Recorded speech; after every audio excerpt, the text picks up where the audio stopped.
Anne Boleyn's story didn't begin with a crown.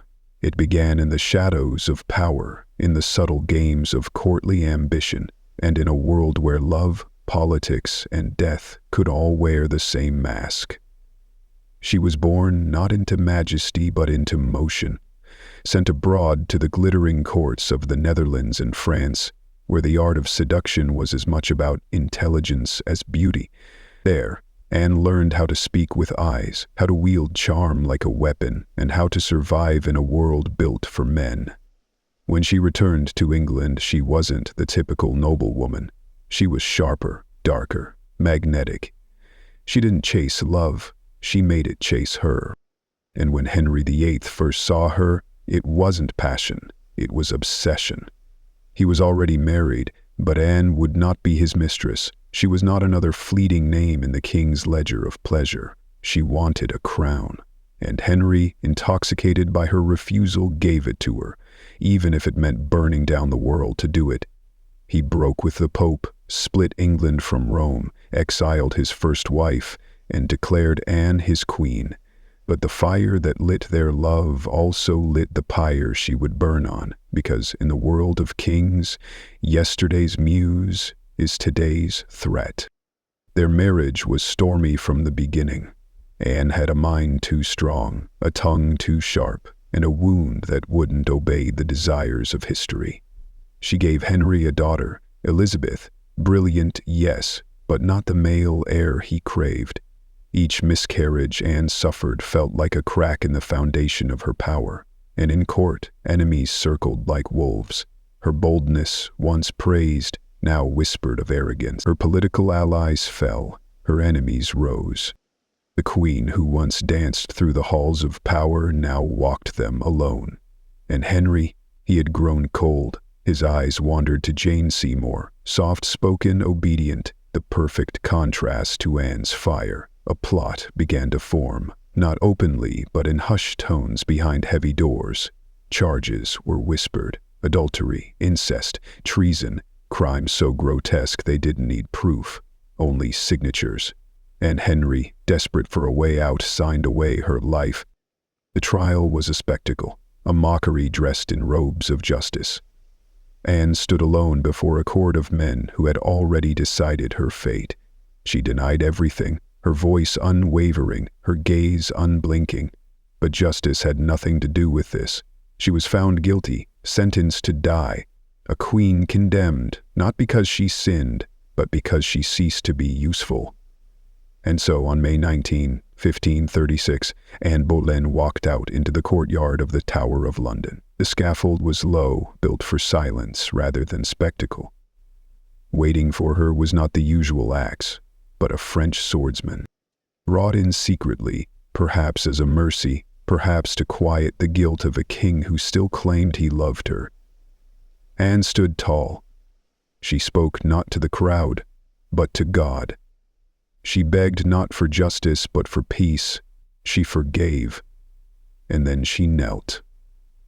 A final breath, a flash of steel. And just like that, the woman who had reshaped a kingdom fell. But here's where the whispers of history grow darker.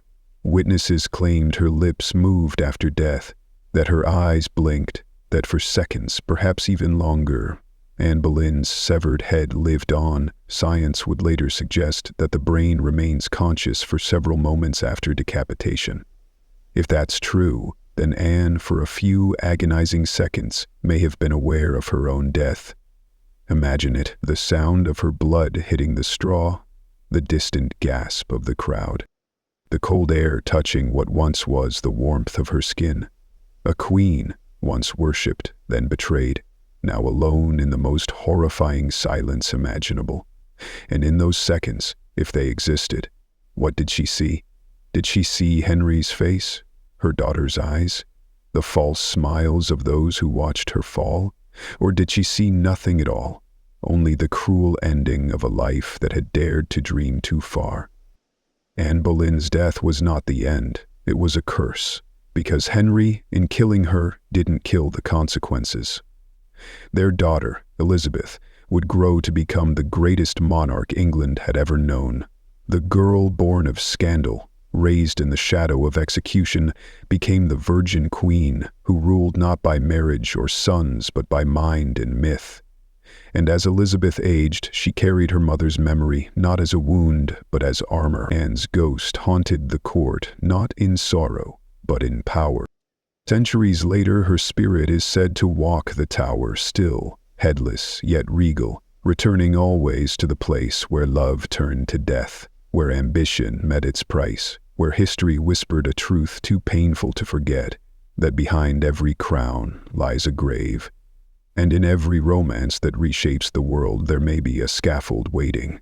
This is not just a tale of royalty. It's a reminder that history is written not just in ink but in blood.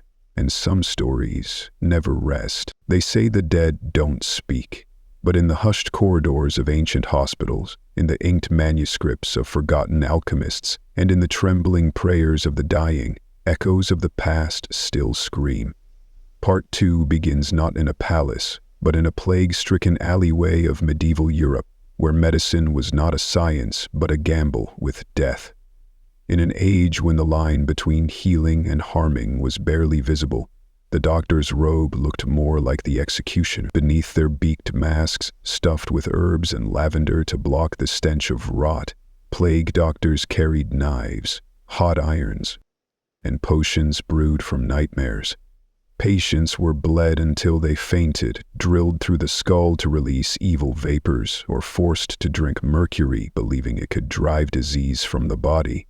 But the true horror wasn't just the pain, it was that none of it worked. For the sick, medicine became torture disguised as hope, and worse, it was often administered by those who believed with all sincerity that they were saving lives. In ancient Mesopotamia, the world's first known medical texts described spirits lodged in the liver or stomach, demons that caused sickness, madness, even death. Healers whispered spells over their patients while painting symbols in ash across the body. Herbs were mixed not by dose, but by myth. Mandrake roots shaped like tiny humans were believed to scream when pulled from the ground. Those screams, they said, could kill a man on the spot. And so dogs were tied to the plants, forced to yank them free and die in the master's place. Elsewhere in ancient Egypt, the surgeon's tools were made of bronze and bone. In one preserved text, the Edwin Smith Papyrus, there are descriptions of drilling into a person's skull to relieve pressure. This before anesthesia, before antiseptic, before anyone understood infection.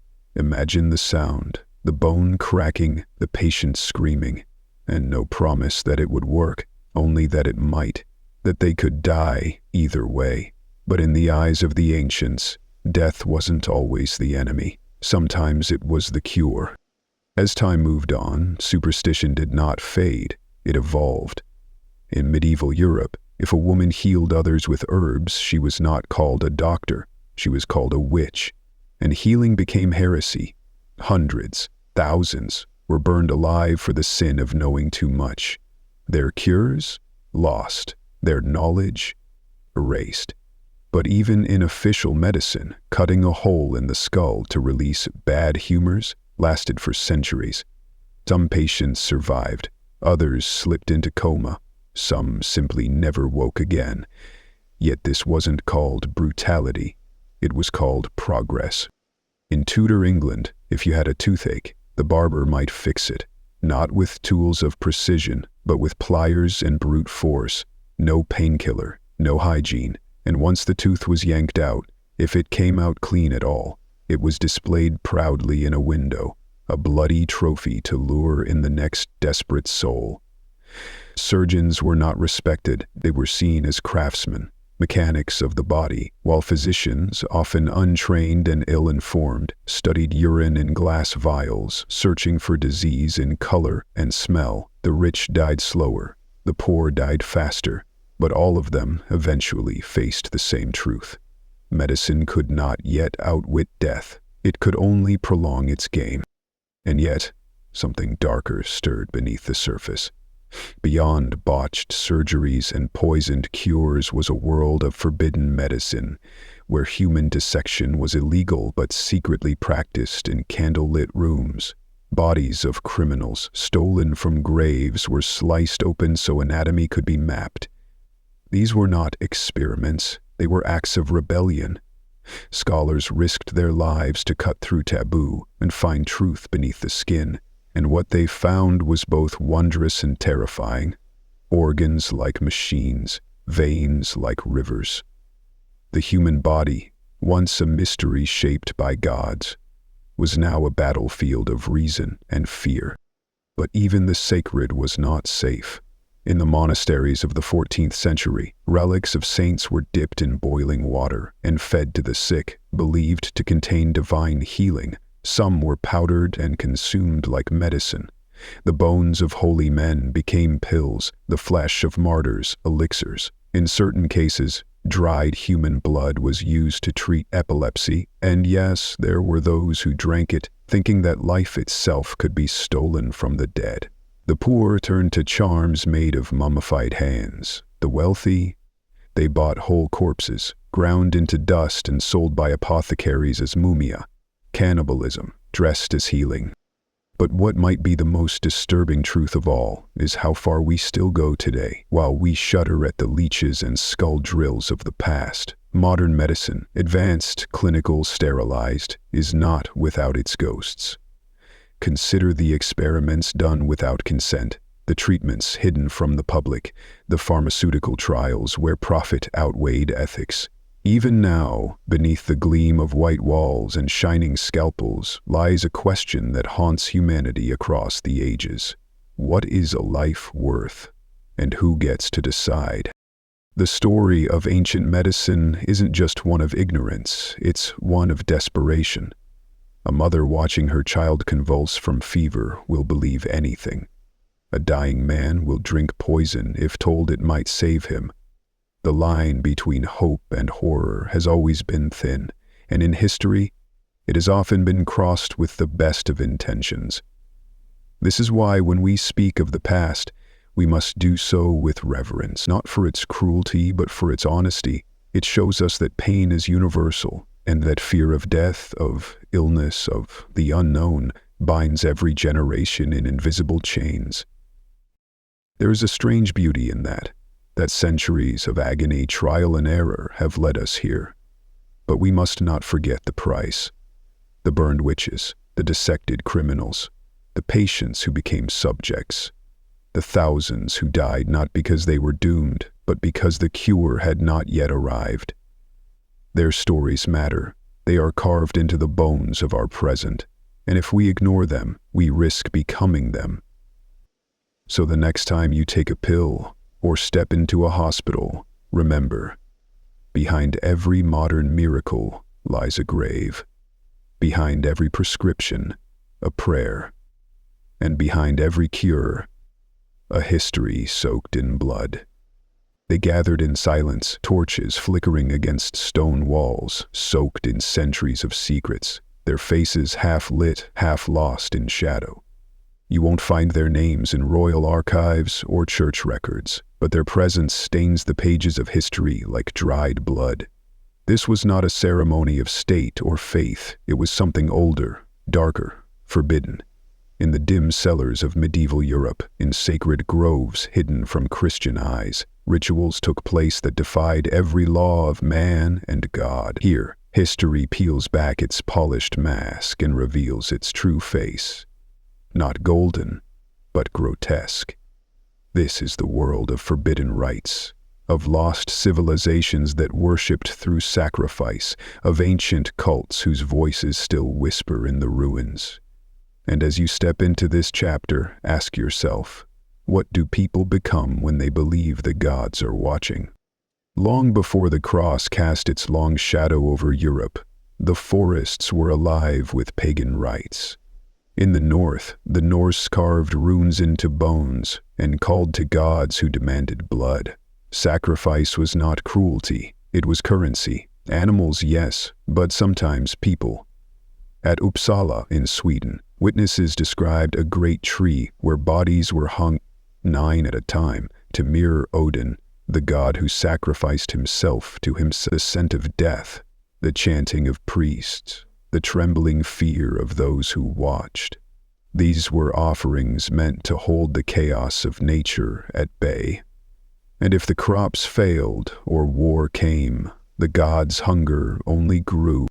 Far to the south, in the blazing heart of Mesoamerica, the Aztecs built temples not to worship peacefully, but to feed the divine. On top of the Templo Mayor in Tenochtitlan, the sun god Huitzilopochtli demanded human hearts. Prisoners of war were led up hundreds of stone steps, their chests sliced open, hearts torn out still beating. Blood poured down the stairways like rivers of sacrifice.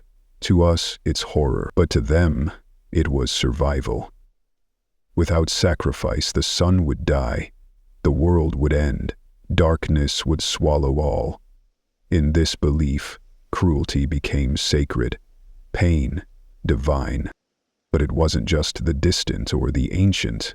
Europe, cloaked in Christian robes, had its own shadows. The Cathars of France, called heretics by the church, believed the material world was evil, a prison for the soul.